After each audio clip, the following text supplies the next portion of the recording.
एक महिला भक्त वृंदावन से बिहारी जी लेकर अपने घर आई और तभी बाहर से गोलू घर के अंदर आया और माँ से पूछता है कि माँ, यह कौन है? तो मैया ने बोला, ये भगवान हैं और ये ही हमारे मालिक हैं। अब तो घर में जब भी कोई नई चीज बनती तो सबसे पहले बिहारी जी को भोग लगता। पहले यह सब चीजें गोलू को सबसे पहले मिलती थीं। इससे गोलू बहुत चिढ़ने लगा और मन ही मन ठाकुर जी को कोसने लगा। एक दिन गोलू की माँ काम पर जाते समय बोली, गोलू, यमुना जी से मटके में जल भर कर लाना। जब गोलू पानी भरने के लिए जाने लगा तो जाते जाते बिहारी जी को कहने लगा, खाने के लिए तो सबसे पहले तैयार रहते हो, लेकिन काम तो मुझे ही करना पड़ता है। अगर यहाँ रहना है तो काम करो। कहकर गोलू यमुना जी से जल भरने के लिए चल पड़ा।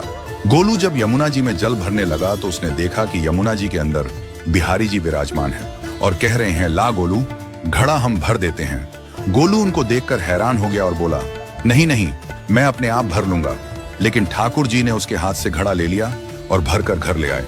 गोलू घर आकर डर रहा था कि अगर माँ को पता लगा कि मैंने ठाकुर जी से काम करवाया है तो आज मेरी पक्की पिटाई होगी। माँ ने घर आकर बिहारी जी को गीले कपड़ों में देखा तो एकदम से हैरान हो गई और कहने लगी कि गोलू, ये जरूर तेरी शरारत है, जरूर तूने ही इन पर जल डाला है। गोलू ने अपनी माँ को समझाने का बहुत प्रयास किया, लेकिन माँ ने उसको डांट कर चुप करा दिया और ठाकुर जी के भीगे हुए वस्त्रों को बदलने लगी।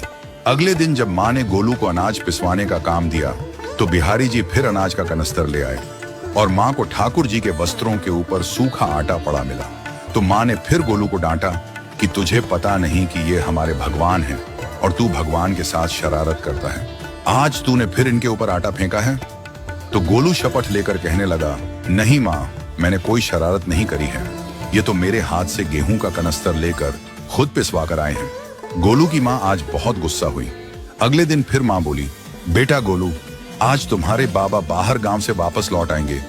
बस आज का ही काम है, तुम जंगल से थोड़ी लकड़ियां ले आना। गोलू फिर डर गया, कहीं ठाकुर जी फिर मेरे पीछे ना आ जाएं। गोलू ने माँ को बोला कि मैं चला तो जाऊंगा, लेकिन बिहारी जी को समझा लो, वो मेरे पीछे ना आई। उसकी माँ हंसकर बोली, हाँ हाँ समझा दूंगी, तुम जाओ तो सही। गोलू जल्दी जल्दी लकड़ियां लेने जंगल में चला गया और माँ काम पर चली गई। लेकिन उस दिन माँ काम से जल्दी वापस आ गई और देखा बिहारी जी अपनी चौकी पर विराजमान नहीं है। वह तो एकदम से घबरा गई कि कहीं गोलू की शरारत तो नहीं। वह भागी भागी जंगल की तरफ गई। तभी उसने देखा कि गोलू के साथ एक इंसान लकड़ियों को लेकर घर आ रहा है। गोलू की माँ यह देखकर हैरान हो गई कि यह तो बिहारी जी हैं। ये क्या हमारे भगवान हमारा काम कर रहे हैं? इसका अर्थ गोलू ठीक कह रहा था।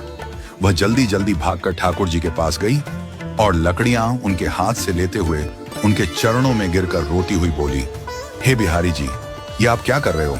मुंह गरीब का काम क्यों कर रहे हो? ठाकुर जी मुस्कुराते हुए बोले, हमें तो तेरे बेटे पर बहुत प्यार आता है। सब लोग हमें भगवान समझते हैं, लेकिन एक तेरा बेटा ही था जो हमको अपना मानता था।